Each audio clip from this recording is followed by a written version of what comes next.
Good morning, everyone. I'm Father Mark Lewis, the rector of the Pontifical Gregorian University, and I have the privilege of welcoming you this morning to a very Australian event that we're proud to host here in Rome at the university. Your Excellency, distinguished speakers, dear guests and friends, it has become the custom in many places to begin events like this one by remembering those who dwelled on this place before us. To do this in Rome, Italy, or a good part of Europe would take more time than is allotted to me. From the Etruscans to today, this place has seen a myriad of migrations. The site was once a Roman temple sacred to the Egyptian god Serapis, an Egyptian deity, so you already get a sense of the migrations. From this, perhaps, we can realize the importance of caring for one another, even when we do not come from the same family, tribe, clan, or nation. As Pope Francis has so poignantly pointed out, echoing millennia of tradition, we are called fratelli tutti, to a love that transcends the barriers of geography and distance. I would like to take just a moment to welcome Father Frank Brennan, today's special speaker. Father Brennan has been a key player in the Society of Jesus' involvement with issues of social justice and has probably spoken to all of us Jesuits at one time or another around the world. I think I first heard him at Loyola, Spain, talking about globalization and its impact on our own work. But I can also testify that he practices what he preaches and defends justice and those who suffer injustice. So we are glad that you decided to celebrate Mabo Day here with us in Rome. You as well, Doctor. It's really nice to have this celebration here. So as I understand it, today's celebration in Australia is the culmination of a week focused on reconciliation and Indigenous peoples. As you know, and you will certainly hear more, the story is not often a pretty one. But if our society bends towards justice and not unbridled self-interest or unlimited profit, we can learn to love, to respect, and to be in solidarity with one another. In some ways, we are all Indigenous, belonging to and growing within specific cultures and places, and we are all migrants, moving towards places of hope. As Christians, we are aware that we are all pilgrims on a journey, longing for the reign of God. Though we are far away from Australia today, far from the Miriam people and those of the Torres Straits Islands, there is much for us to attend to as we celebrate here their legal victory, and the hope that the righting of some of the injustices for which we are all responsible gives us the hope, the courage, and the strength to continue to seek that justice for those who suffer injustice. I trust that this lecture and the responses will be enlightening from that point of view and will encourage us all, both who are Indigenous here or migrants from other places. So welcome to the Gregorian University and blessings upon your work.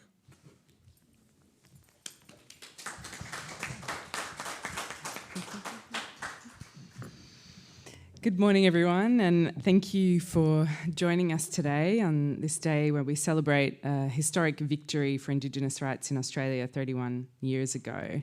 It was on the 3rd of June in 1992 when Eddie Mabo became the first Australian Indigenous person to have his native title rights recognised. On behalf of his people, the Miriam people of the Torres Strait, he took his claim to the High Court of Australia.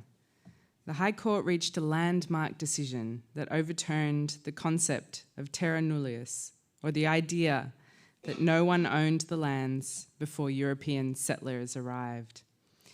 This paved the way for recognition and protection of native title across Australia.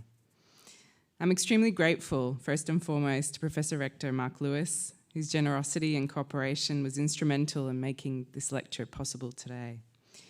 Thank you, Professor Rector Lewis, for providing the space for this discussion here at the heart of one of the most prestigious higher education institutions of the Holy See and here in Rome. And I would also like to extend my deep gratitude to everyone who assisted in organising this event, both from my team and from the Gregorian University. This lecture is the final event of what has been a busy but highly constructive and inspiring Reconciliation Week here in Rome, which we've chosen to highlight during this important year for us, when we celebrate 50 years of diplomatic relations between Australia and the Holy See. We celebrate Reconciliation Week in Australia every year. This week has its origins in the year 1993, which was the International Year of the World's Indigenous Peoples.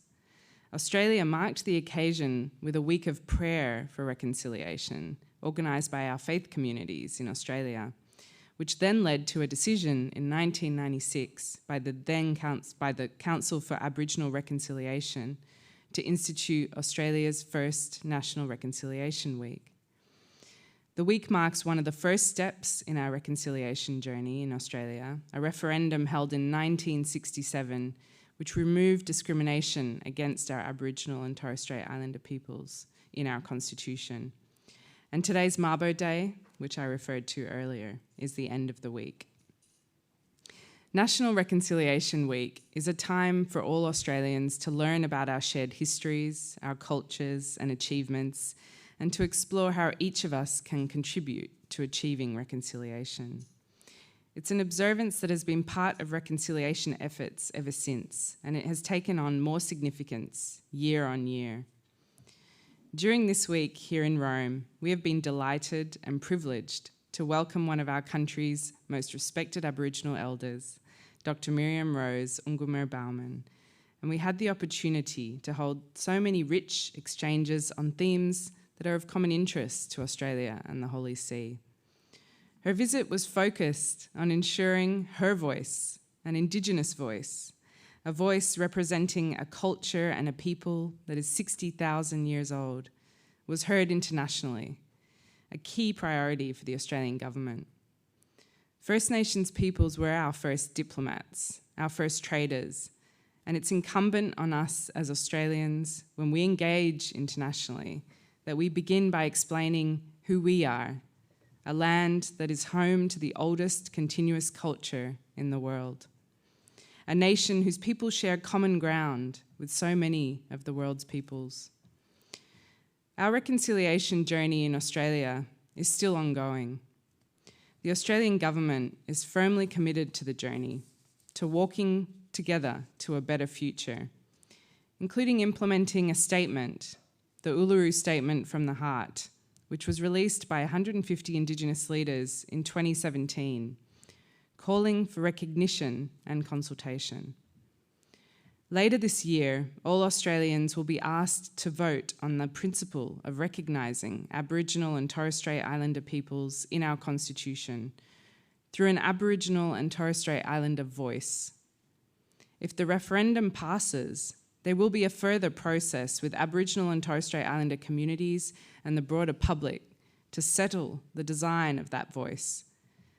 And we thought it would be fitting to conclude this momentous week in Rome with a celebration of the Mabo decision, this very historic decision in Australia, including in light of the recent statement released by the Vatican on the doctrine of discovery. And this is why we're very pleased to have with us here today Father Anthony Ekpo, who is the Undersecretary for the Vatican's Dicastery for promoting integral human development. Thank you, Father Ekpo, for accepting our invitation and agreeing to be with us today. And we look forward to hearing your remarks following the lecture. So today's lecture, as we heard already from Professor Mark, will be delivered by Father Frank Brennan, who's a Jesuit priest, a lawyer. He's also rector of the Newman College at the University of Melbourne, which I had the pleasure of visiting last year. He's published extensively on human rights, with a particular focus on First Nations peoples. And most significantly for today, Father Frank is also the son of Chief Justice Gerard Brennan, who wrote the High Court leading judgment on the Mabo case. Father Frank's contribution on the subject of Indigenous rights is significant, and he's been widely recognised in our country for his achievements. So Father Frank, over to you. Thank you for offering us your time and knowledge on this important subject. The floor is yours.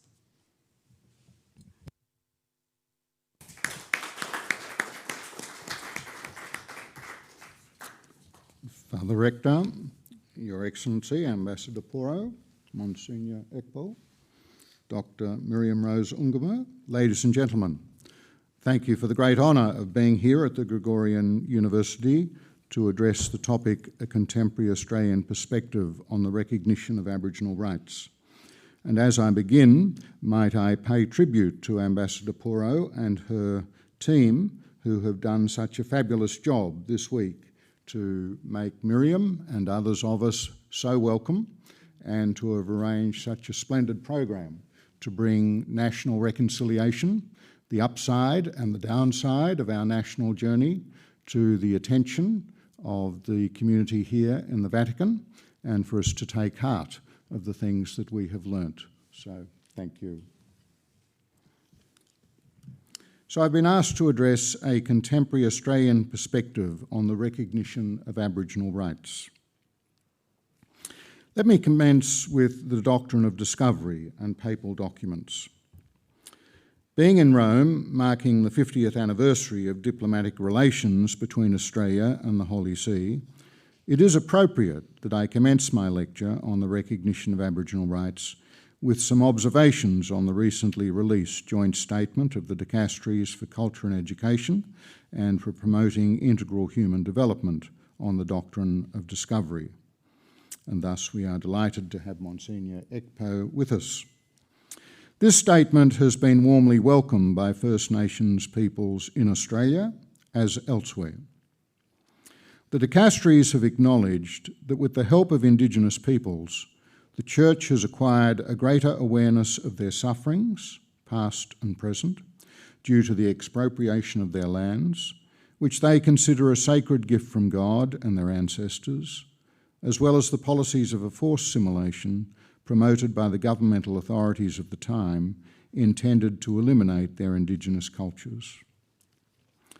Assimilation and dispossession are the twin evils we must counter if we are adequately to recognise Aboriginal rights in post-colonial societies in the 21st century. Though some papal bulls of the 15th century gave support to the so-called doctrine of discovery, the Dicasteries in their recent statement point out that numerous and repeated statements by the Church and the popes uphold the rights of Indigenous peoples. The earliest clear example is 1537, the bull Sublimus Deus, in which Pope Paul III wrote, "We define and declare that the said Indians and all other people who may later be discovered by Christians are by no means to be deprived of their liberty or the possession of their property, even though they be outside the Christian faith, and that they may and should freely and legitimately enjoy their liberty and possession of their property, nor should they be in any way enslaved. Should the contrary happen, it shall be null and have no effect." This more enlightened thinking of the 16th century, I as a Jesuit have to humbly confess, was informed in part by the three great Dominicans of the Salamanca school, Montesino, de Futoria and Las Casas. Like Ignatius Loyola, Francisco de Futoria was a student at the University of Paris. But by the time Ignatius arrived there, Vittoria was back in Spain, ensconced as Professor of Theology in Salamanca, where he wrote in defence of the colonised Indians for over 20 years, becoming one of the founders of international law. Vittoria justified conquest and colonisation, but insisted that the Indians were not to be deprived of their dominion over their lands, dominium, nor were they to be enslaved. In his splendid book, The Idea of Natural Rights, Brian Tierney traces the thinking of Vittoria. Vittoria thought there were only 4 reasons which could render the Indians incapable of holding such dominion: that they were sinners, or infidels, or irrational, or insane. You'll be pleased to know, Miriam, that he thought that your mob was none of the above. Vittoria concluded that none of these reasons rendered people in general, or the Indians in particular, incapable of being right holders. Speaking of the Indians, Vittoria stated, According to the truth of the matter, they are not irrational, but they have the use of reason in their own way. This is clear because they have a certain order in their affairs, ordered cities, separate marriages, magistrates, rulers, laws. Also, they do not err in things that are evident to others, which is evidence of the use of reason. Speaking of the Spanish conquest of Indian lands, Vittoria said, "The conclusions of all that's been said is that the barbarians undoubtedly possessed, as true dominion, both public and private, as any Christians. That is to say, they could not be robbed of their property, either as private citizens or as princes, on the grounds that they were not true masters. It would be harsh to deny to them, who have never done us any wrong, the rights we concede to Saracens and Jews, who have been continual enemies of the Christian religion. Yet we do not deny the right of ownership of the latter, unless it be in the case of Christian lands which they have conquered." Professor Alan Ryan, in his comprehensive 2-volume work on politics, describes Vittoria as an uncompromising defender of absolutism, who would not bend the dictates of rational jurisprudence to the needs of the powerful. Ryan says, as always, there was a gap between the official morality preached in the metropolitan country and the behaviour of conquerors and colonisers far from home. Ryan describes Las Casas's heartbreaking 1542 account of the destruction of Caribbean Indians, emphasising the innocence and gentleness of the Indians and the rapacity and savagery of Spanish conquerors. Ryan concludes that Las Casas made little headway. Greed is notoriously likely to make us accept bad arguments and reject good ones. Tierney says Las Casas was not articulating a coherent political theory in the calm of the study. He was engaged in constant battle. His adversaries kept reiterating the same arguments against his position, and Las Casas kept responding from his prepared stock of counter-arguments. Though some nationalist historians have seen Las Casas as arrogant, unbalanced, and even paranoid, many scholars nowadays see him as having been the authentic representation of the Spanish conscience.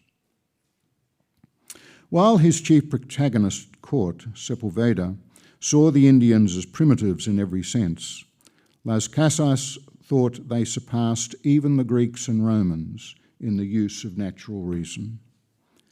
To quote him, "They are our brothers, and Christ gave his life for them." We must concede that none of these Dominican advocates argued successfully against Spanish colonisation, nor against the Pope's capacity to grant jurisdiction to whomsoever he chose. They probably could have done with some assistance with some of the Jesuits in the royal courts. Each of them hoped and prayed that the Indians would be converted to Christianity. Las Casas said, "Whenever a free person, and still more a free people or community, is to be obliged to accept some burden or pay some due, and generally when it's a question of something prejudicial, especially to many, it's fitting that all whom the matter touches be called and their free consent obtained. Otherwise, what is done has no validity. Therefore, all, both great and small, the whole people and individual persons, are to be summoned and their consent sought and obtained." Tragically, Brian Tierney observes, in the end, all the writings on behalf of the Indians did nothing or little to ameliorate their plight. The battles that were sometimes won in the debating halls of Salamanca and Madrid were nearly always lost among the hard realities of life in Mexico and Peru. Moving to our contemporary reality, many Indigenous peoples have taken heart from the closing observation of the 2 Dicasteries. More recently, the Church's solidarity with Indigenous peoples has given rise to the Holy See's strong support for the principles contained in the United Nations Declaration on the Rights of Indigenous Peoples. The implementation of those principles would improve the living conditions and help protect the rights of Indigenous peoples, as well as facilitate their development in a way that respects their identity, language, and culture. So now let me say a little about modern popes listening to Indigenous voices. When Pope John Paul II came to Australia in 1986, he met with Aboriginal and Torres Strait Islander Australians at Alice Springs in the centre of the country. Miriam and I were both there. In fact, some of you may recall there was a famous photo published of the Pope with a little baby and dressed in the Aboriginal colours. That was Miriam's nephew, named Liam, and he earned the nickname Pope back in his home community. John Paul had listened closely to Indigenous accounts of the people's suffering and effects of dispossession and colonisation. He alluded to the twin evils of dispossession and assimilation. He said, "Let it not be said that the fair and equitable recognition of Aboriginal rights to land is discrimination. To call for the acknowledgement of the land rights of people who have never surrendered those rights is not discrimination. Certainly, what's been done cannot be undone, but what can now be done to remedy the deeds of yesterday must not be put off until tomorrow." He spoke not only about land rights, but about the need for negotiated agreements. The establishment of a new society for Aboriginal people cannot go forward without just and mutually recognised agreements with regard to these human problems, he said, even though their causes lie in the past. The greatest value to be achieved by such agreements, which must be implemented without causing new injustices, is respect for the dignity and growth of the human person. And you, the Aboriginal people of this country and its cities, must show that you are actively working for your own dignity of life. On your part, you must show that you too can walk tall and command the respect which every human being expects to receive from the rest of the human family. Our present Pope Francis, in his encyclical Laudato Si', says this, and I inscribed these words in the book I presented to him the other day at the general audience. "It is essential to show special care for Indigenous communities and their cultural traditions. They are not merely one minority among others, but should be the principal dialogue partners, especially when large projects affecting their land are proposed." You'll recall that after the Amazon Synod, he wrote, "A consumerist vision of human beings encouraged by the mechanisms of today's globalised economy has a levelling effect on cultures, diminishing the immense variety which is the heritage of all humanity. This especially affects young people, for it has a tendency to blur what is distinctive about their origins and backgrounds and turn them into a new line of malleable goods. In order to prevent this process of human impoverishment, there is a need to care lovingly for our roots, and they are a fixed point from which we can grow and meet new challenges. I urge the young people of the Amazon region, especially the Indigenous peoples, to take charge of your roots, because from the roots come the strength that will make you grow, flourish, and bear fruit." So might I now come to the Australian context. I'll do that in 3 moments. First, the 1988 bicentenary, as it was called, the bicentenary of the establishment of British sovereignty over the landmass of Australia. Most Australians are committed to governments doing what can be done to relieve the effects of past dispossession and assimilation of First Nations peoples, having been denied their lands and the capacity to maintain their culture and traditions. The ongoing political tension is over the entitlement to self-determination within the life of the nation-state. The tension was nicely highlighted in 1988, the bicentenary of the establishment of the first British colony on the Australian continent. That year, a new Parliament House was opened in Canberra, the national capital. Our Queen, Queen Elizabeth of Great Britain, came and opened that Parliament House. The first item of substantive business in the new Parliament was a motion proposed by the leaders of the Australian Christian churches working in close consultation with Indigenous leaders. The motion read that the House acknowledges that Australia was occupied by Aborigines and Torres Strait Islanders who had settled for thousands of years before British settlement at Sydney Cove on the 26th of January 1788. That Aborigines and Torres Strait Islanders suffered dispossession and dispersal upon acquisition of their traditional lands by the British Crown, and that Aborigines and Torres Strait Islanders were denied full citizenship rights of the Commonwealth of Australia prior to the 1967 referendum. We had reached the stage where that was unanimously agreed by all elected members of the Australian Parliament. The motion went on to affirm the importance of Aboriginal and Torres Strait Islander culture and heritage, and the entitlement of Aborigines and Torres Strait Islanders to self-determination subject to the Constitution and laws of the Commonwealth of Australia. The Conservative side of the Parliament expressed its last-minute inability to agree to the motion. They balked at the clause affirming the entitlement of Aborigines and Torres Strait Islanders to self-management and self-determination subject to the Constitution and the laws of the Commonwealth of Australia. They proposed that the entitlement to self-management and self-determination be specified to be in common with all other Australians.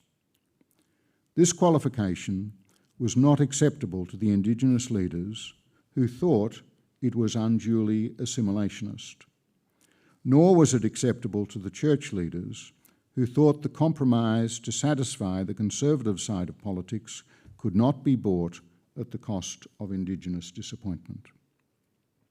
So, a moment for national reconciliation was lost. The fundamental point of philosophical difference has remained in Australian public discourse for the last 35 years. It is playing out again in this year's campaign to recognise Australia's First Peoples in our Constitution by means of a voice to Parliament and executive government. So the second moment, the Mabo decision in 1992, to which Ambassador Poro made reference.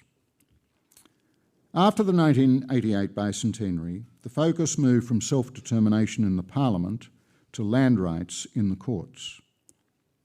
On this very day, 3rd of June, 31 years ago, the High Court of Australia ruled that the First Peoples did not lose their rights to land simply by the British assertion of sovereignty over them and their lands.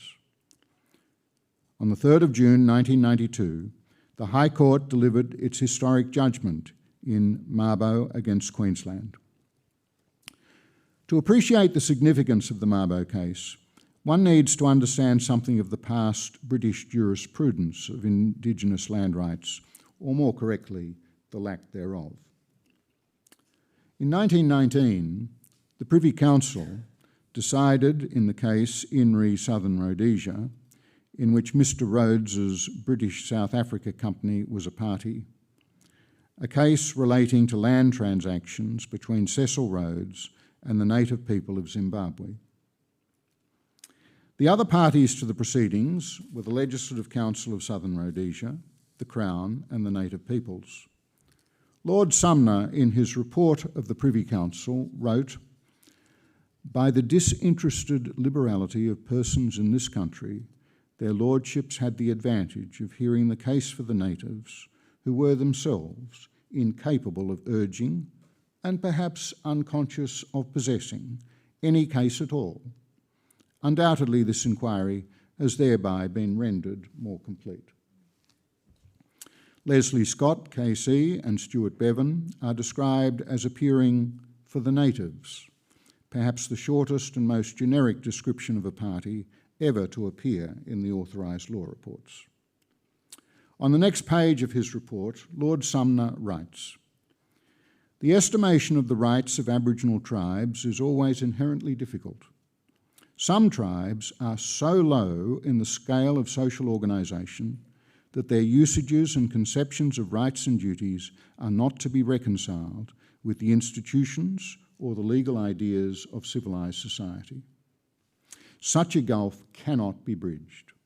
It would be idle to impute to such peoples some shadow of the rights known to our law and then to transmute it into the substance of transferable rights to property as we know them.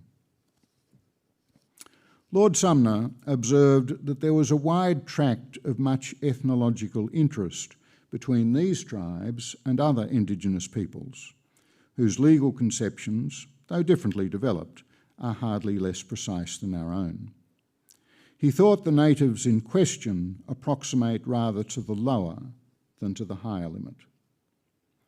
According to the Privy Council, the maintenance of native title rights was fatally inconsistent with white settlement of the country, which was the object of the whole forward movement pioneered by the company and controlled by the Crown, with the result that the Aboriginal system gave place to another prescribed by the Order in Council. The Privy Council concluded its consideration of the native title claim. Whoever now owns the unalienated lands, the natives do not. The natives were the people of one new polity, without a voice, under one new law, without rights.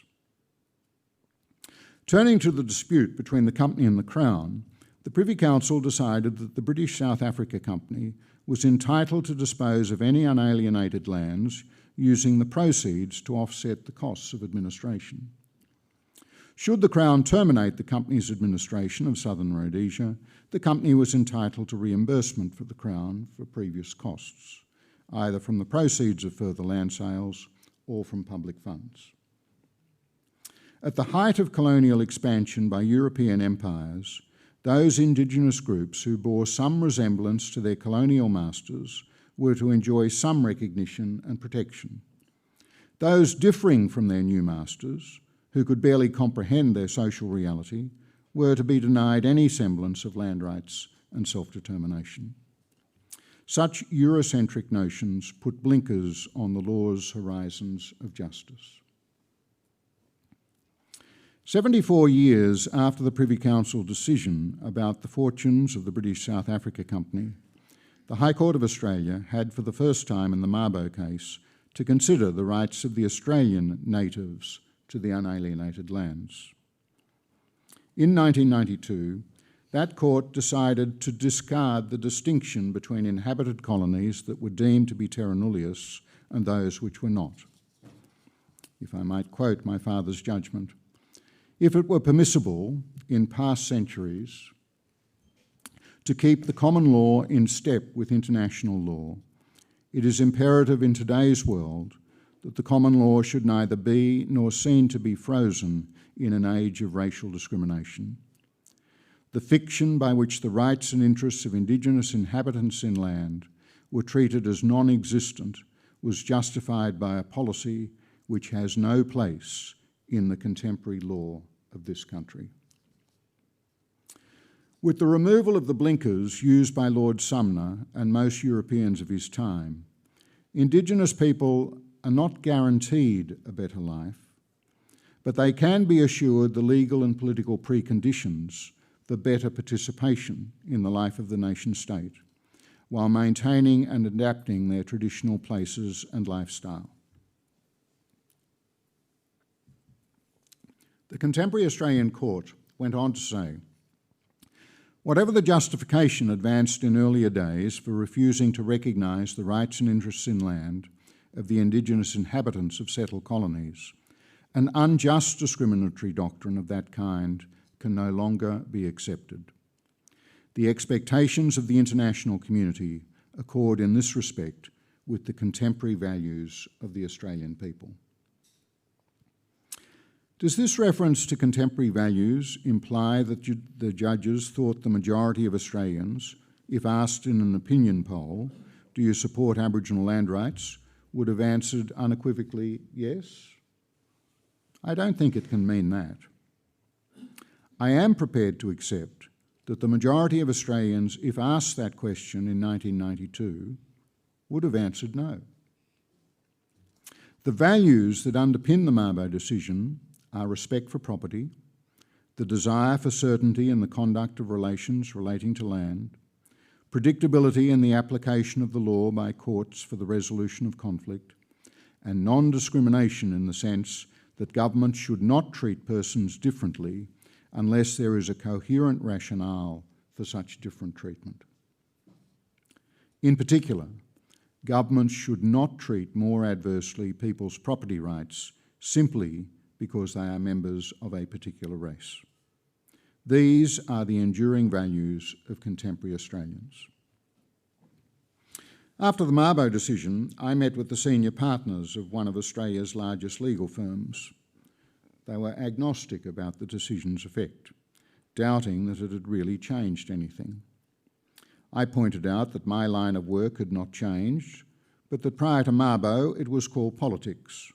Post-Mabo it was called law.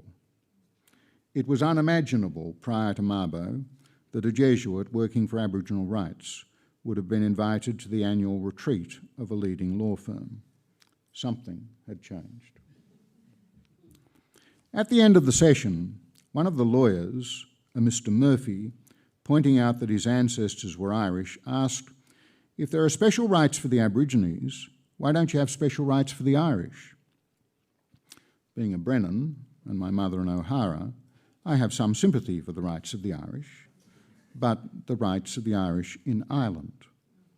I take some consolation and pride in the fact that there's somewhere on earth that the Irish can be as Irish as they like, with minimal interference by other persons.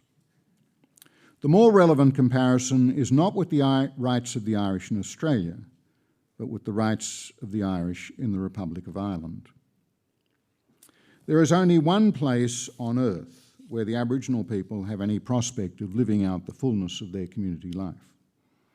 That's on the Australian continent, though as part of a nation-state where, as an Indigenous minority, they'll be far more circumscribed in their distinctive cultural choices.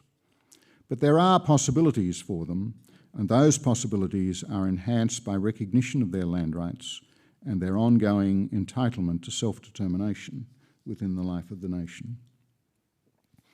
This brings us to the third contemporary moment, the 2017 Uluru Statement from the Heart. Since the Mabo decision, the Australian Parliament has enacted the Native Title Act. Progressively, there's been recognition of the native title rights still existing and compensation paid for the extinguishment of native title. And since 2007, the focus has moved to resolving how best to recognise our First Peoples in the Australian Constitution. Back in 1967, as you heard from Ambassador Poro, the Constitution was amended to delete the two adverse references there were to Aboriginal people. Since 1967, the Constitution has been silent on the place of Aboriginal and Torres Strait Islander peoples. On the 50th anniversary of the 1967 referendum, a gathering of First Peoples at Uluru in the centre of Australia published the Uluru Statement from the Heart, in which they called for the establishment of a First Nations voice enshrined in the Constitution. Last week, our Parliament began debating the bill for the proposed referendum on the voice. Reminiscent of the 1988 debate on parliamentary recognition of the First Peoples, the Conservative side of politics in the Parliament has opposed any provision other than what would be enjoyed in common with all other Australians. Both the Liberal and National parties are opposing the referendum proposal. One Liberal member who has sweated blood on the issue is Julian Leeser, who resigned from the opposition front bench so that he could campaign for a yes vote, even though he has serious, reasoned reservations about the proposed wording of the change to the Constitution. He told Parliament, "Over thousands of years, Australia's Indigenous people have made their peace with this land, and it's become part of their soul. Lives infused by the land, the seasons, and the stories of their ancestors. The 2021 Senior Australian of the Year, Dr. Miriam Rose Ungamer Bowman, calls the contemplation of this land deep listening, Didiri, the ability to stop, contemplate, and listen. To listen to the deep waters of our country, to the present as well as times past, to listen and to hear the beckoning of change. Lisa went on to say, "This is such a moment for our country and for the home we share, Indigenous and immigrant, drawn from every creed and from every corner of the world." Now, as you know, I've had the good fortune to be here in Rome with Miriam Rose this week as part of the Australian Embassy's celebration of 50 years diplomatic relations between Australia and the Holy See. Miriam's message of deep listening, Didiri, has been heard by people of diverse languages and cultures. On Monday, she told the Australian media gathered here in Rome, "There's not enough information going to everyone. I'm in a remote community, and there are others that are in that situation. There should be more people coming in and explaining what it is and how it's going to affect us, in a good way or a bad way. I don't mind the voice, that's not the issue. It's just there's not enough engagement with us." Last week, Mr. Peter Dutton, the leader of the opposition in the Australian Parliament, made it abundantly clear that the Liberal Party will not support the voice referendum in any shape or form and will not propose any amendments to the proposed bill. The opposition's stance is a clear no. That being the case, you'd have to wonder why he ever appointed Julian Leeser as his Shadow Minister for Indigenous Australians, as well as Shadow Attorney General. Mr. Dutton told Parliament, "Changing our constitution to enshrine a voice will take our country backwards, not forwards. The voice is regressive, not progressive. It should be very clear to Australians by now that the Prime Minister is dividing our country, not uniting us. But this referendum on the voice will undermine our equality of citizenship," he said. "It's an overcorrection. The voice will embed new procedural rights in our constitution, rights which are conferred only on the Aboriginal and Torres Strait Islander voice. It will have an Orwellian effect, where all Australians are equal, but some Australians are more equal than others." Later in the week, our Prime Minister, Mr. Anthony Albanese, responded forcefully, making it just as clear that the government will not accept any amendments to the proposed wording. From here on, it's crash or crash through. He told Parliament, "The Liberal Party frontbench had already locked themselves into saying no before the committee process that they call for, and they said was important, had even commenced its work. And the National Party decided to say no before the draft question had even been finalised. From the outset, instead of seeking ways to agree that have looked for excuses to disagree." The Prime Minister said that when he first put forward a suggested set of words in July last year, it was a draft and we were open to debate, and I encourage members to come forward, and indeed the public to come forward as well. In fairness to the opposition, it should be admitted that no parliamentary process for receiving suggestions was set up until April this year, and the process was very truncated, with the government having already decided that no changes would be made. The words were already set in concrete before the parliamentary committee even met. Legal experts are divided over whether the proposed wording could be improved to avoid legal doubt and administrative complexity. The opposition's key member on the parliamentary committee reviewing the proposed wording made this valid observation. "When we talk of risk, it must be with one eye on severity and the other on likelihood, because both matter. It's why we treat risk for aircraft maintenance more seriously than we do for fixing a push bike. Small risks that might have catastrophic consequences should not be ignored. we should be just as careful when considering a change to our Constitution, our founding and permanent democratic document. The committee heard evidence from the government's own legal experts that if the proposed amendments are made and if the twin duties to consult and consider are found, this will make governance unworkable. Even those experts who sought to downplay the likelihood of this happening cannot be sure of whether that would occur. So even a low risk is a risk that we should take seriously. The government, for its part, considers the risk so minimal as not to warrant any rewording which would eliminate the risk. The government and their legal advisers are satisfied that Parliament will be able to legislate to overcome any unforeseen problems.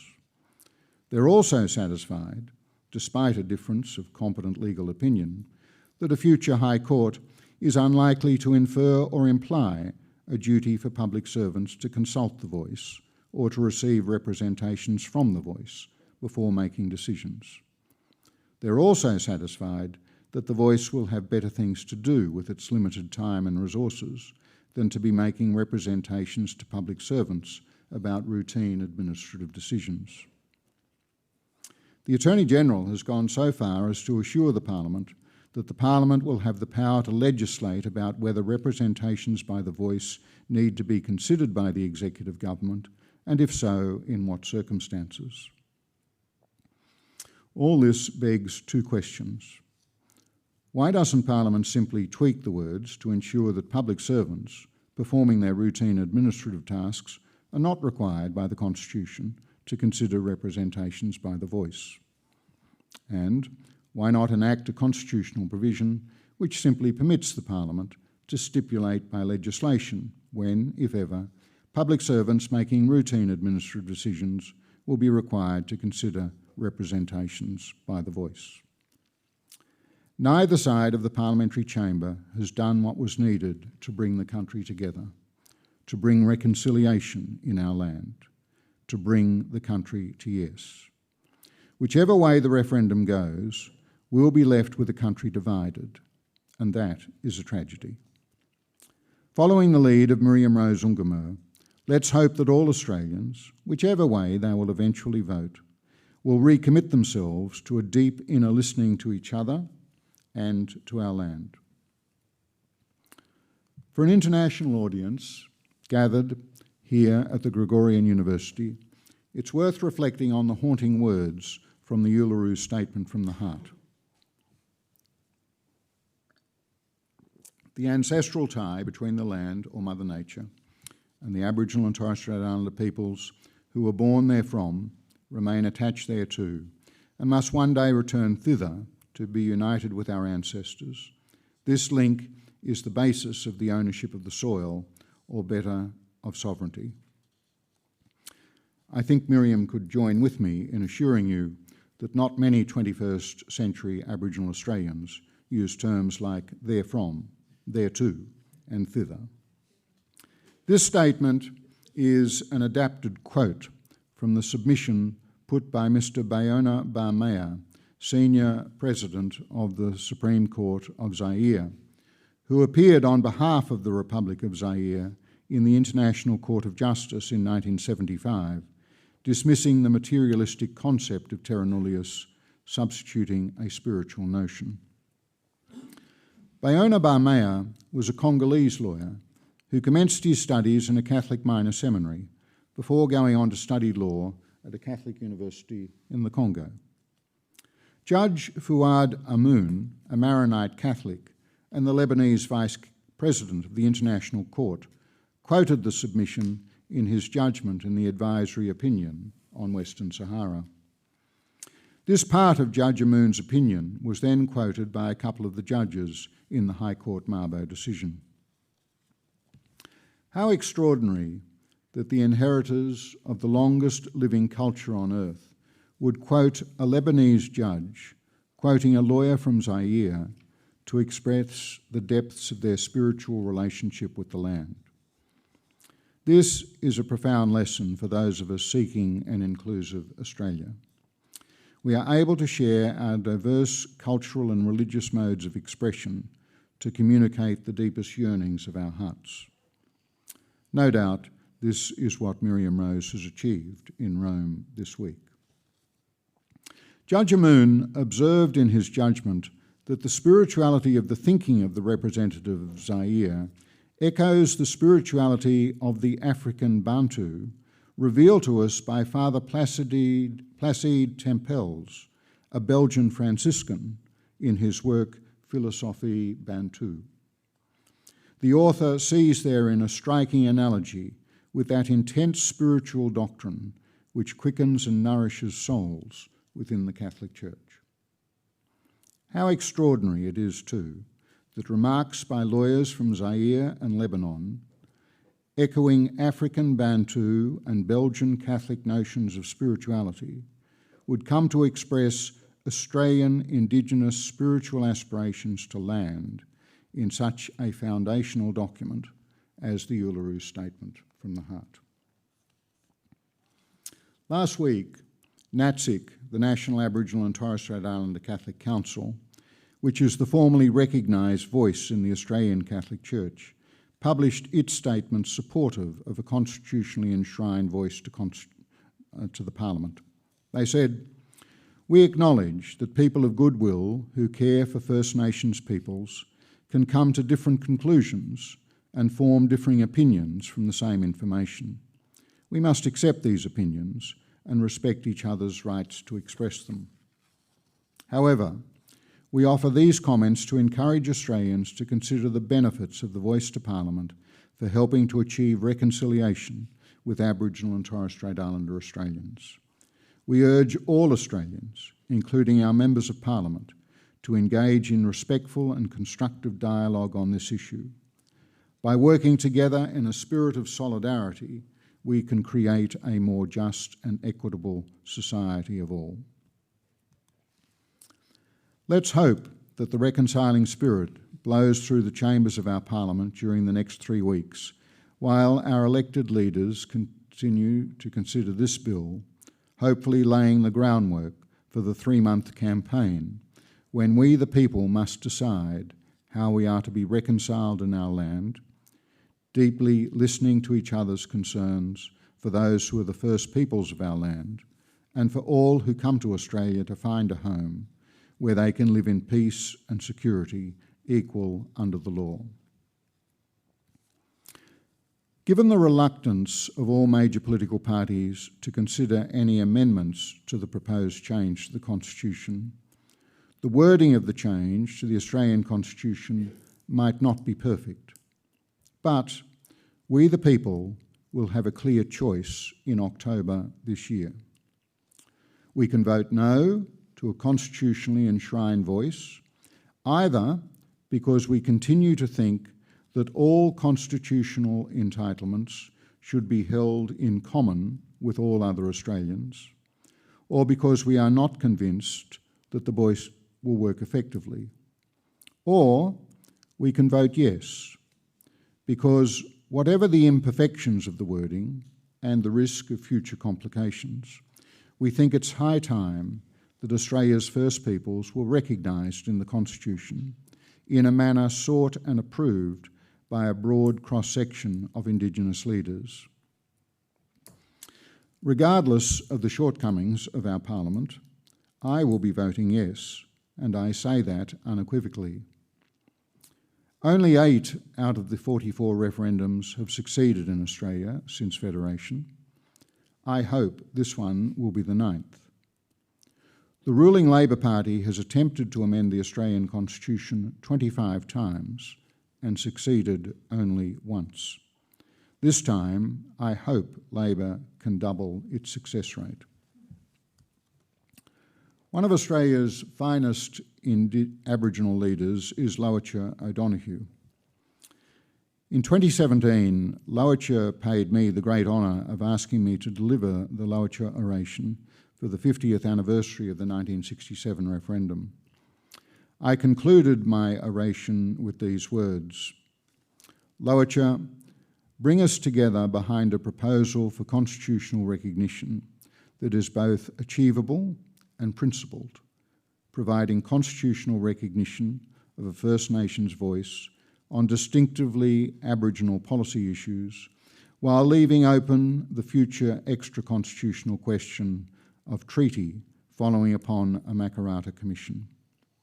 Let's join hands and sing together the freedom songs, committing ourselves to the unfinished business of the 1967 referendum, recalling the Uluru Statement from the Heart that in 1967 we were counted and in 2017 we seek to be heard. This week, our Prime Minister, Anthony Albanese, delivered the Lowitja oration, and he concluded with these words: "Let us not content ourselves with modest change. Let us not fill our hearts with the empty warmth of the merely symbolic. Let us write the beginning of a better chapter, a chapter in which we turn hope into reality, a reality driven by the removal, as the Uluru Statement says, of the torment of our powerlessness, a reality in which the Uluru Statement's invitation to walk with us in a movement of the Australian people for a better future is at last accepted. Together we can do just that, and together we will." Being attentive to that deep listening of which Miriam Rose Ungamer has been speaking this week in the Eternal City, may the Australian people bring the country to yes, recognising the rights of our First Peoples who have occupied the great Southland of the Holy Spirit for tens of thousands of years. Thank you.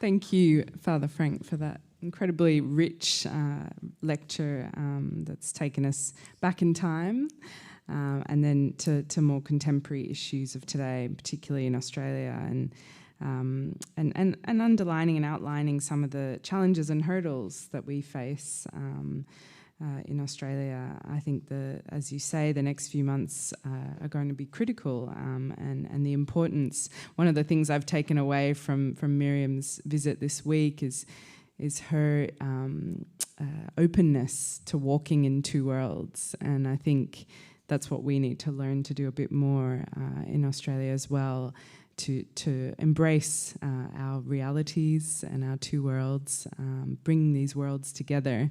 And through a respectful and listening dialogue, we'll get there.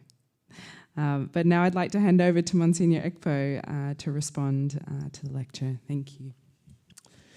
Thank you, Ambassador Kiera.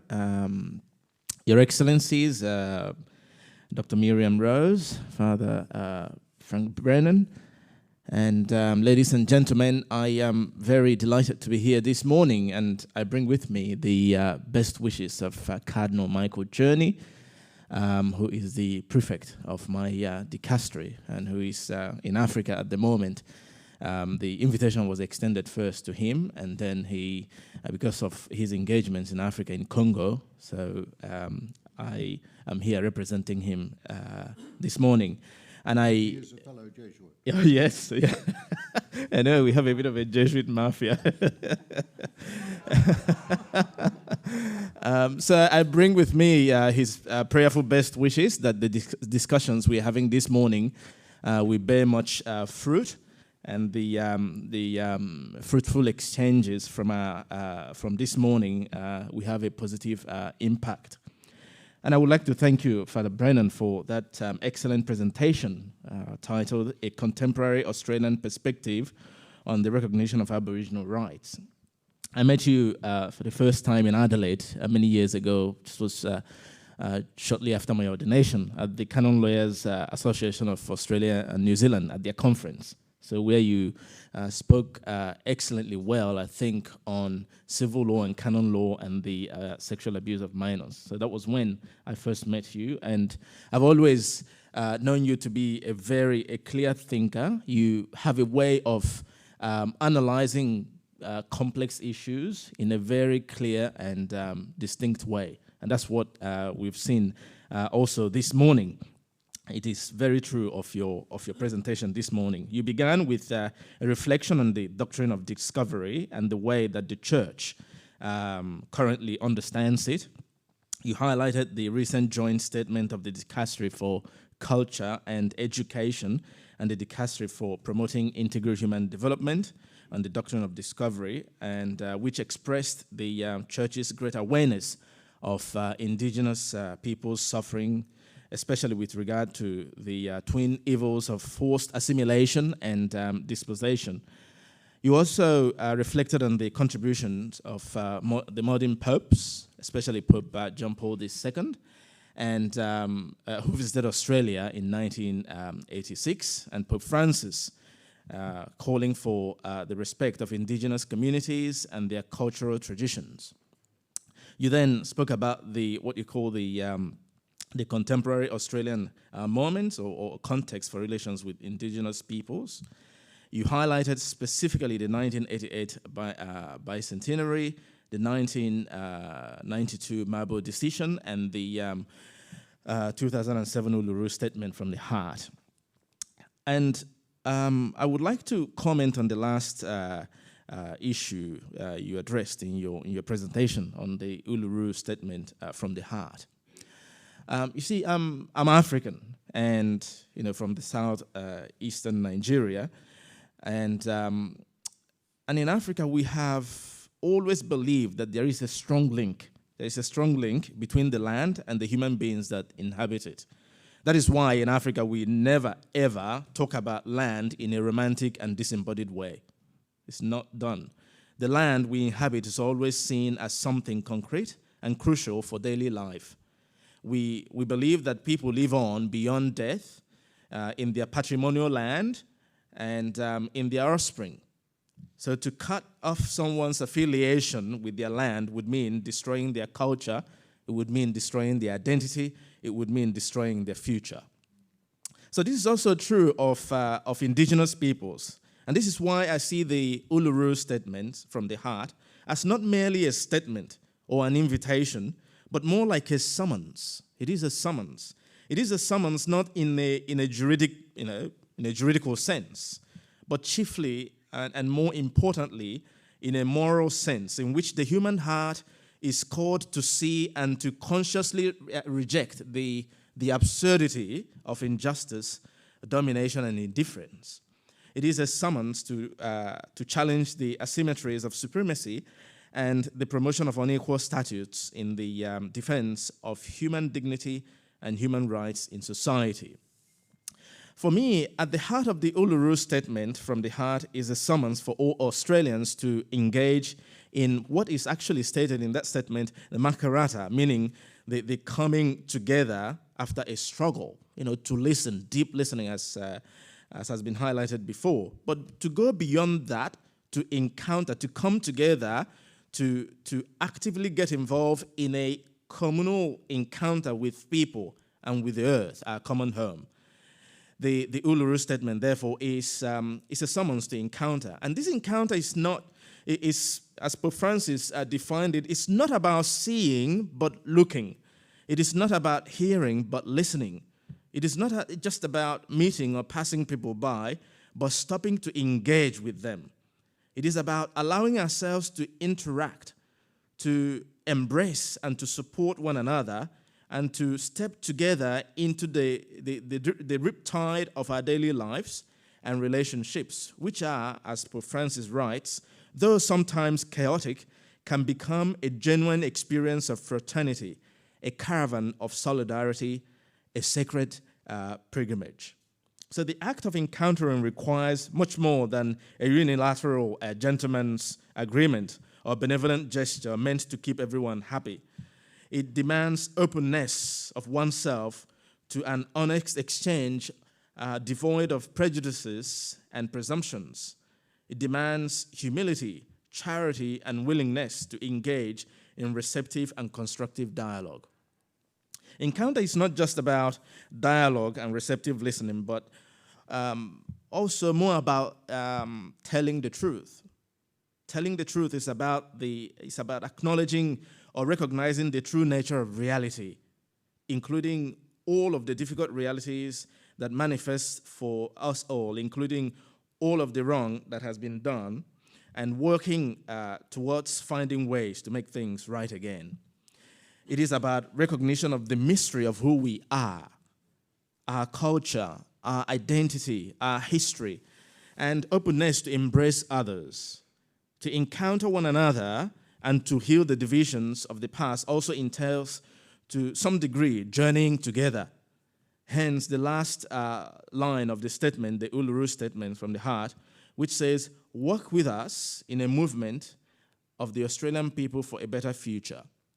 So to encounter is to leave the old death-dealing world in which we may at times feel comfortable, secure, or powerful, and to set forth on a journey that will take us to the promised land of truth, justice, and peace. The journey may be uncomfortable, even painful sometimes, but it is the only way to truth, justice, and peace. It is the only way to heal and reconcile. It is the only way to shed light on the many mistakes of the past and to go beyond and embrace a future filled with hope and respect for the dignity of everyone. The gathering here today, of course, is part of that very journey. So as mentioned in the joint statement of the Dicastery for Culture and Education and the Dicastery for Promoting Integral Human Development, Indigenous peoples deserve a better future in which they are the protagonists of their own development and destiny. They deserve to be involved and integrated into the decision-making process, addressing the issues that concern them. They should be treated as equal partners in building up the Australia of today and tomorrow. So thank you, Father Frank, once again for your excellent presentation, and thank you everyone for listening.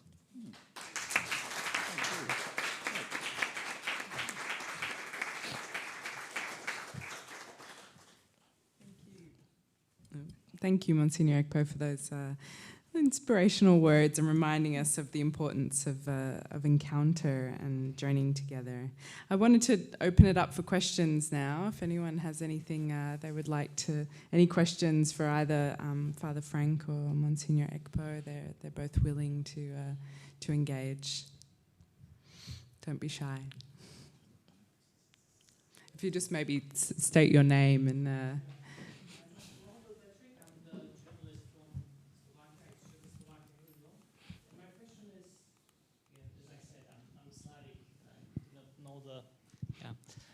The context. So the proposed referendum should give a right to the Aboriginals to vote. So this is what I read. So right now they cannot vote as equal citizens. How is it like?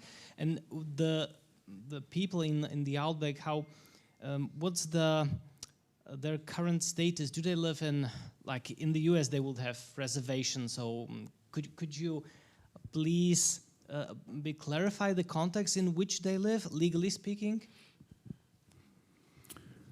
The voting question is slightly complex. The Australian Federation was set up with 6 states, and so the laws in each state varied about the capacity to vote.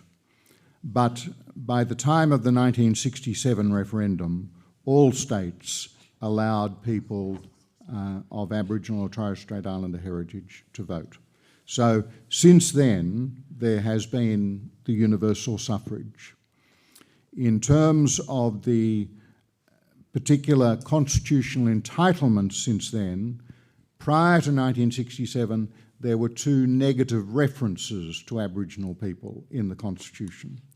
So we voted overwhelmingly in 1967 where it was said, vote yes for the Aborigines, but ironically that was simply to take out the 2 negative references to Aborigines.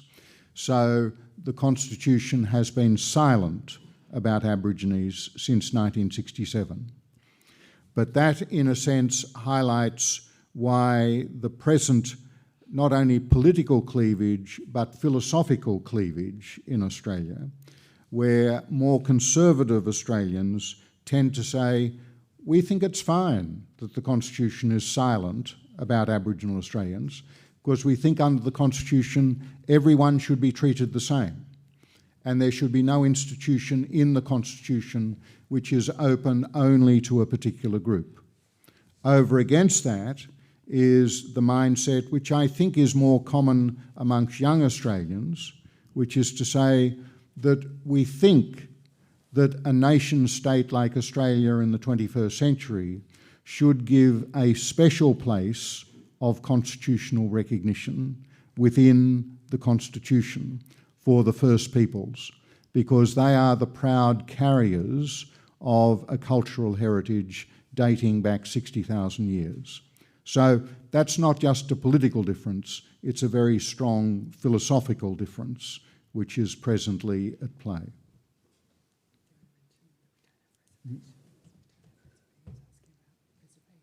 All right. Yeah, and no, we don't have any reservations in any of the international instruments. Australia, see, we don't have a national Bill of Rights, and some are quite critical of that. In fact, I chaired an inquiry for the Rudd Labor government 10 years ago on these matters. But where Australia, I think, rightly claims to be a good international citizen is that we have not only signed up to all of the key international human rights instruments, and we don't make substantive reservations regarding Indigenous peoples, and we do honour those international instruments to which we've signed.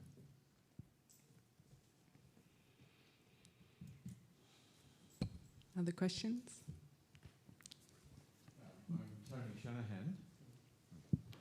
I'm Tony Shanahan. I'm an Australian, but I haven't actually lived in Australia as a permanent resident for 20 years or so. So I'm following events in Australia from a distance, newspaper headlines and the internet and stuff like that, and occasionally an opportunity like this. For some time it seemed to me that both sides of politics have not been, what shall we say, approaching this whole referendum exercise in a very helpful way, and your remarks have confirmed me in that opinion. And on the basis of that, I've been feeling increasingly depressed about the whole situation, particularly in the light of the history of referenda, which, if they're not bipartisan in support, are very unlikely to carry. Now, maybe I'm getting ahead of myself and already feeling depressed about the referendum failing, but I'm wondering where on earth do we go after that if it does not carry? I don't know whether you care to address that. Well, I might first of all make a preamble in that we have until the 22nd of June for the Parliament to finally determine the wording, but as I've intimated today, I think given the remarks last week by both the Prime Minister and the Leader of the Opposition, the prospect of there being any change to the wording is very slight indeed. So as of the 22nd of June, the wording will be set and will be set in concrete. Now from there, Australians will have a choice. Now you have someone like myself, for example, who's been a strong advocate for a constitutional voice, but yes, has had reservations about the particular wording and thought that by improving the wording, you could increase the prospects of a yes vote and you could very much undermine a lot of the case being put by the no proponents. But that's been a course of action unacceptable to government, and it's an elected government and that's their prerogative. But moving forward from June 22, I think it's to accept that whatever reservations one might have had, guess what? No statute and no constitution is absolutely perfect. The perfect constitution will be found in the life hereafter for those of us who are believing Christians. Any vote we have is in relation to something which is always imperfect. And so the question that is then going to confront all voters is, do I vote yes or do I vote no? Do I think it's perfect? Doesn't much matter. What do I think is the better thing to do? Having stated that preamble, to come to your question, if the country does not get a supermajority, and for those of you who are not Australian, you need to understand the Australian Constitution is very democratic in one respect. That is, it can only be amended by the people, and it can only be amended by a supermajority of the people. That is a majority of voters, and then a majority in at least 4 of the 6 states. And that is difficult to obtain. If it fails, it will be in part because of the gamble, and it has been a gamble, taken by key Aboriginal leaders, but which I respect in terms of self-determination, and of a government which was newly elected saying, we think the best way to pursue what is sought is to marry together symbolic recognition in the Constitution together with a constitutionally entrenched voice.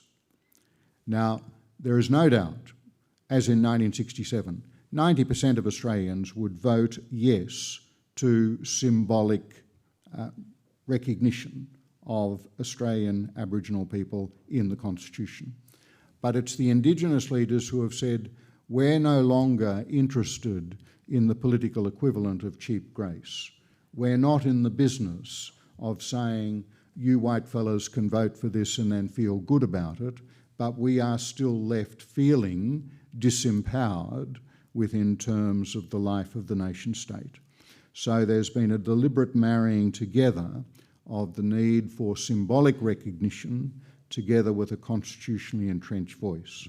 So if that vote fails, then yes, it'll be back to the drawing board in terms of recognition, and yes, there will be a very deep sense of hurt and disappointment. I think particularly amongst a lot of First Nations peoples who might say, we're not across all of that legal, constitutional, political carry-on in Canberra. We just wanted the Australian people to vote for us, and we think you haven't voted for us. And that, I think, will do great damage to the nation's soul.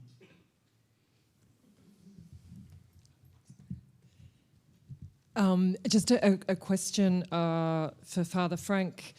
I was interested to hear from the Mabo, your father's Mabo, the words in the Mabo statement, and also with the presence of Miriam Rose, Dr. Miriam Rose here now in Rome, with the relevance of the international community as a point of reference and as a resource that the national debate can maybe fruitfully engage with and also draw on in terms of finding wider authoritative reflections and frameworks that can help a nation kind of develop some of its language and solutions to national problems and questions. In this particular case of the voice, and it's been so valuable for us to hear Miriam Rose's voices here in an international context in Rome, what international resources do you think we might best draw on for the voice? Well, there is, of course, an increasing network of Indigenous leaders around the world in which key Australian Indigenous leaders have played a key part, with the United Nations Working Group dealing with the Declaration of Indigenous Rights. So I think that's a very good starting point. The other is in terms of the review processes to which Australia is sworn up, not only in terms of periodic reviews which are conducted by the UN human rights machinery, but also where individual complaints can be brought by Australian citizens to international tribunals when they've exhausted all domestic remedies. Now, all of those avenues do provide a source of input and inspiration. I would, however, sound this one note of caution, Camilla, particularly in the months ahead with the referendum. It's one thing for High Court judges to say, our role is to develop the common law of the country, and we would only ever do that in a way which is responsive to developments in international law, or to quote my father's phrase, that we would not leave the common law frozen in an era of racial discrimination. It's another thing to put that as what might be perceived as a moral guilt trip on Australian voters who are agnostic about this proposal or perhaps thinking about voting no, being told that, look, you need to bring yourself into line with the international community. a lot of Australians I know, that just doesn't cut the mustard.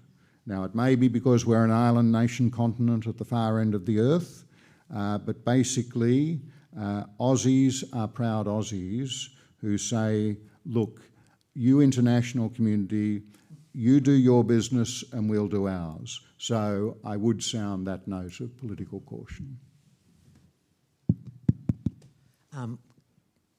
First, I'd just like to compliment for the presentation that was very clear and exhaustive. And then my question was along the same line as the last one, and that is benchmarking this against other Indigenous communities around the world. Where does it sit in the range of? Where does it sit in the range of different results having been achieved in different constitutions and successes of those different? Well, every country is different, but the standard comparisons with Australia tend to be New Zealand, Canada and the United States. And I mean, with New Zealand, it's not so much a constitution, but rather the Treaty of Waitangi Act of 1975, which in a sense resurrected and gave new life to the Treaty of Waitangi, which has given rise to the prospect in any aspect of public life in New Zealand that there has to be a partnership in accordance with the principles and the spirit of the Treaty of Waitangi. In Canada, what you had was a Charter of Rights which was attached to the Canadian Constitution with an ongoing recognition of Indigenous rights. So that at least has some implicit constitutional acknowledgement. And in the United States, of course, there have always been breaches of their treaties, but there were many treaties with Indian tribes, and those Indian tribes continue to exercise a unique style of sovereignty similar to the states of the United States. So every year or two, there'll still be a case in the United States Supreme Court about the entitlement of a tribe to exercise their sovereign rights over their lands, and it can be all manner of things from criminal sanctions for criminal behaviour to the capacity to conduct a casino on your land. So in terms of those three nation states, you'd have to say that complete silence in the Australian Constitution doesn't quite cut it.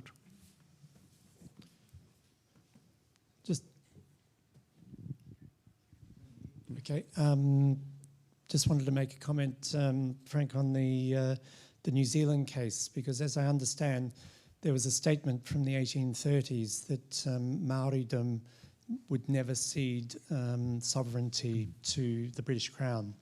The Treaty of Waitangi was subsequent to that, and in recent years there's been the constitutional question of the constitutional basis for the New Zealand government, the New Zealand government, which has seats in Parliament mandated for Maori people, but has been brought into question.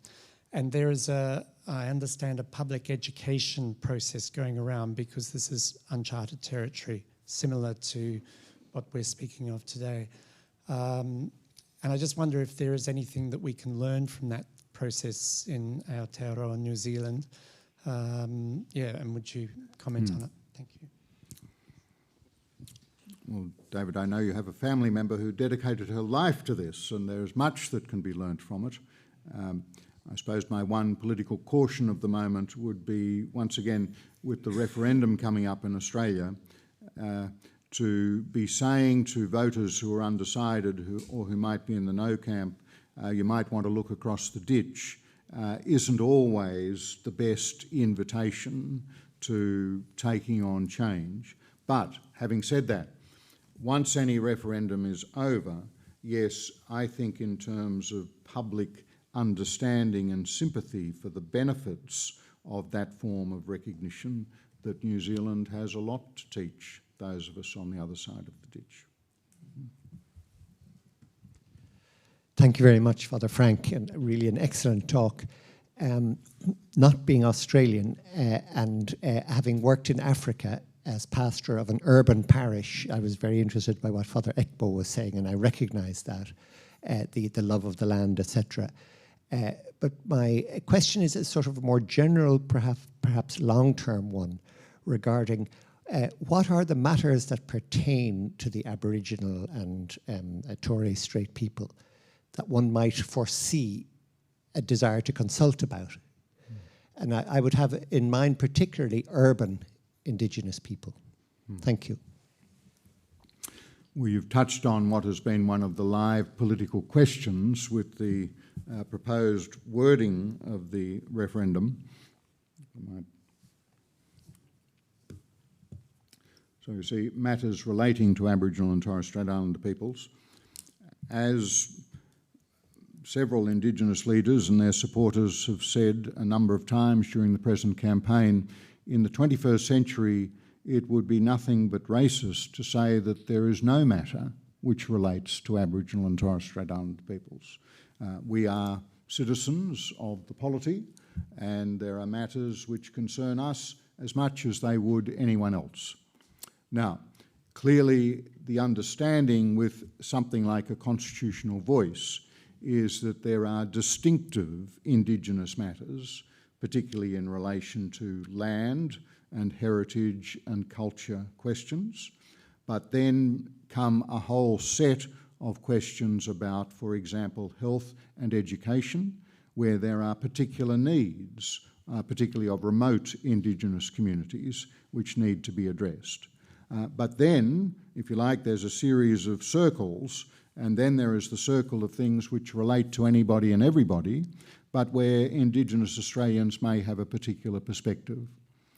We had a 2-year process that the previous government set up, chaired by 2 very distinguished Aboriginal leaders, Professor Tom Karma and Professor Marcia Langton, and it was an 18-member committee, of whom 15 were Indigenous, and I was one of only 3 non-Indigenous people as a member of that committee.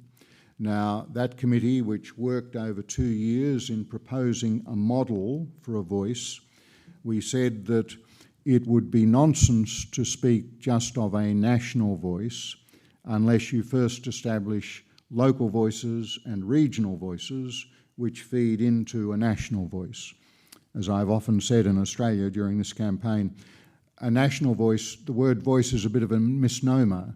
At a national level, what you really need is a set of ears rather than a loud voice, namely a set of ears to pick up the local and regional voices and then feed them in to the national discussion, so that what it would then become, if working well, would be something of what has been described by Noel Pearson, a well-known Indigenous leader, saying that what's needed is something like a microphone or a megaphone, or where the microphone, if you like, is out in the local community, but the speaker is there in Canberra, or the sound machine, so that the voices can be translated at the national level, so that you can be addressing what are the local needs. So, for example, Ungan, Miriam Rose here from Nayu Nambiu at Daly River, that there would be attention to what are the needs of the Daly River community, and are they being sufficiently addressed by the service delivery organisations which are in receipt of federal government funds? They'd be the sorts of questions.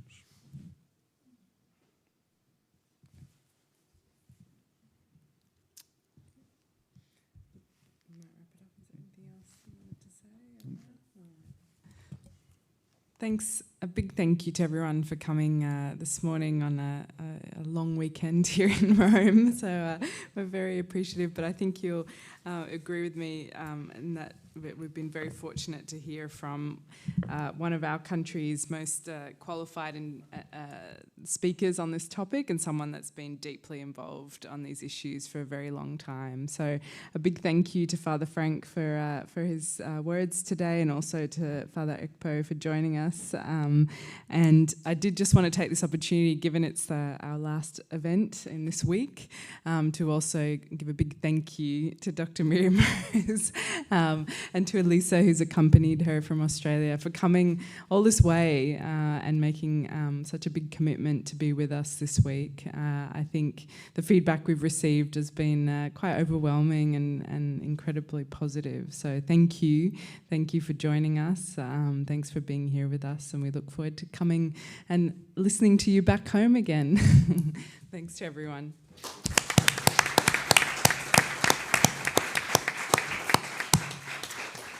And might I, as an Australian citizen, at the end of the week, propose a vote of thanks to Chiara and her wonderful team, including people like Madonna and Iggy, who are with us here today. They have devoted themselves tirelessly to this work, and it's just a privilege to come as an Australian citizen and to see an embassy which is performing such a splendid task. Thank you. Thank you.